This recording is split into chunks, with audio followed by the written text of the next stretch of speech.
Breaker boxes must be at least 6 feet from any water sources, such as water heaters or plumbing fixtures. To comply with National Electrical Code, you'll need to move the breaker box at least 6 feet away from the water heater. The lead line coming into the house from the utility pole can be up to 6 feet long before it enters the breaker box. In rooms smaller than 4 feet by 4 feet, the minimum clearances around the breaker box are 30 inches above the floor, 3 inches from the sides, and 18 inches in front.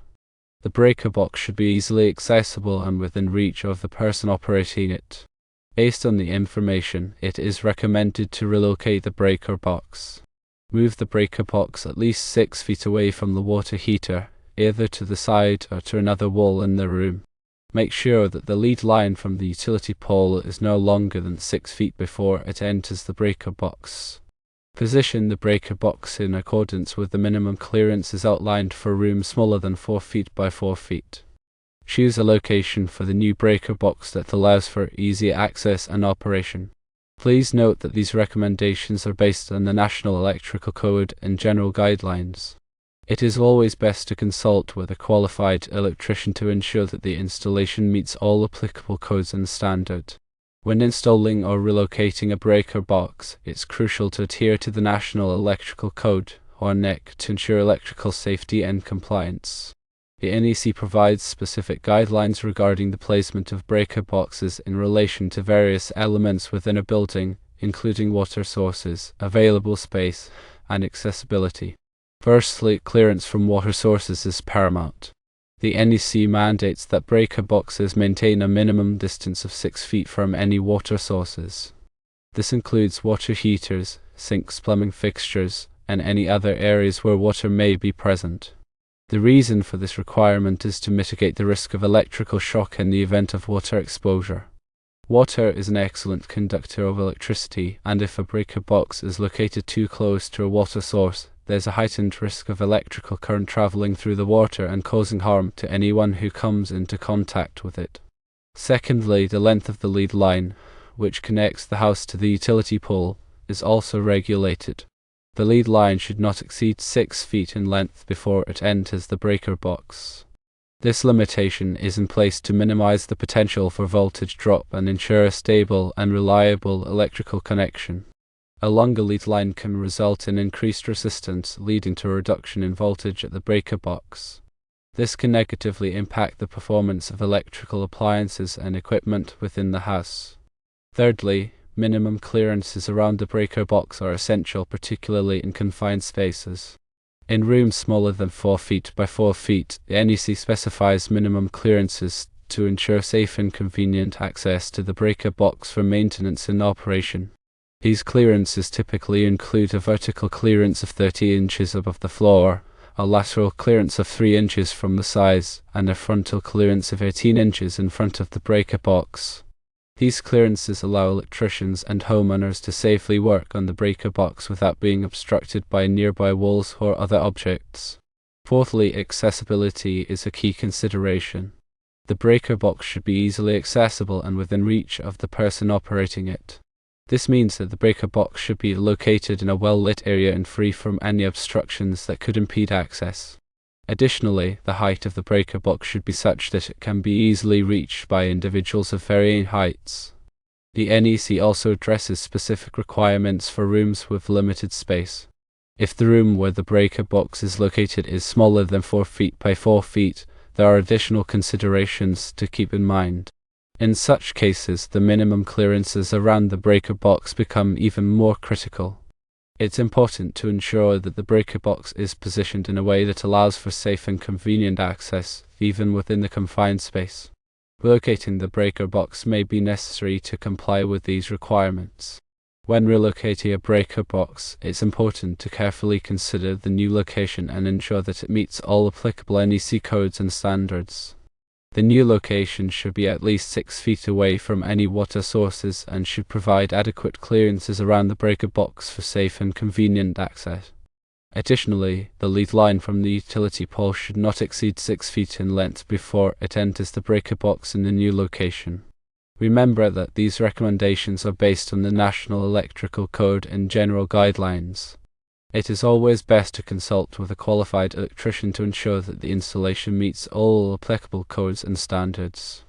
A qualified electrician will have the knowledge and experience to properly assess the situation, recommend the best course of action, and ensure that the installation is done safely and in compliance with all applicable regulations. The National Electrical Code, or NEC, is a comprehensive set of standards that govern the safe installation of electrical wiring and equipment in the United States. It is published by the National Fire Protection Association, or NFPA, and is updated every 3 years to reflect the latest advancements in electrical technology and safety practices. The NEC is not a law itself, but it is widely adopted by state and local jurisdictions as the basis for their electrical codes. This means that compliance with the NEC is often legally required for all electrical installations. The NEC covers a wide range of topics related to electrical safety, including wiring methods, overcurrent protection, grounding, and equipment installation. It provides detailed requirements for various types of electrical systems, from residential wiring to industrial power distribution. The NEC is organized into chapters, articles, and sections, each addressing a specific aspect of electrical safety. The chapters cover broad topics such as general requirements, wiring and protection, wiring methods and materials, equipment for general use, special occupancies, special equipment, and communication systems. The articles delve into more specific subjects within each chapter, while the sections provide detailed requirements for particular situations.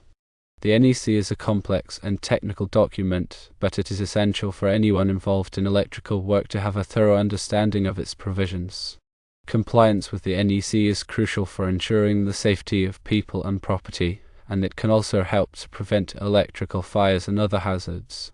Several key concepts are addressed in the NEC that are particularly relevant to the installation and relocation of breaker boxes. These include grounding, overcurrent protection, and conductor sizing. Grounding is the process of connecting electrical equipment to the earth, providing a path for fault current to flow back to the source. This helps to prevent electrical shock by ensuring that the metal enclosures of electrical equipment are at a safe potential. The NEC specifies detailed requirements for grounding systems, including the types of grounding electrodes that are permitted, the size of grounding conductors, and the methods for connecting grounding conductors to equipment. Overcurrent protection is the use of circuit breakers and fuses to protect electrical circuits from excessive current. Overcurrent can be caused by short circuits, overloads, or ground faults. Circuit breakers and fuses are designed to automatically interrupt the flow of current when it exceeds a safe level, preventing damage to equipment and reducing the risk of electrical fires. The NEC specifies the types and sizes of overcurrent protection devices that are required for different types of circuits. Conductor sizing is the process of selecting the appropriate size of electrical conductors for a particular circuit. The size of the conductor must be sufficient to carry the expected current without overheating. The NEC provides tables that specify the allowable ampacities of different types of conductors based on their size, insulation, and installation conditions. In addition to these key concepts, the NEC also addresses other important considerations related to breaker box installation, such as working space, access, and identification. Working space refers to the amount of clear space that is required in front of electrical equipment to allow for safe and convenient maintenance and operation. The NEC specifies minimum working space dimensions based on the voltage of the equipment and the presence of exposed live parts. Access refers to the ease with which electrical equipment can be reached for inspection, maintenance, and repair. The NEC requires that electrical equipment be readily accessible and not obstructed by permanent structures or equipment. Identification refers to the clear and permanent marking of electrical equipment to indicate its purpose and function. The NEC requires that circuit breakers, switches, and other electrical devices be clearly labeled to identify the circuits they control. Complying with NEC requirements for breaker box installation is essential for ensuring electrical safety and preventing hazards. It's always best to consult with a qualified electrician to ensure that the installation meets all applicable codes and standards.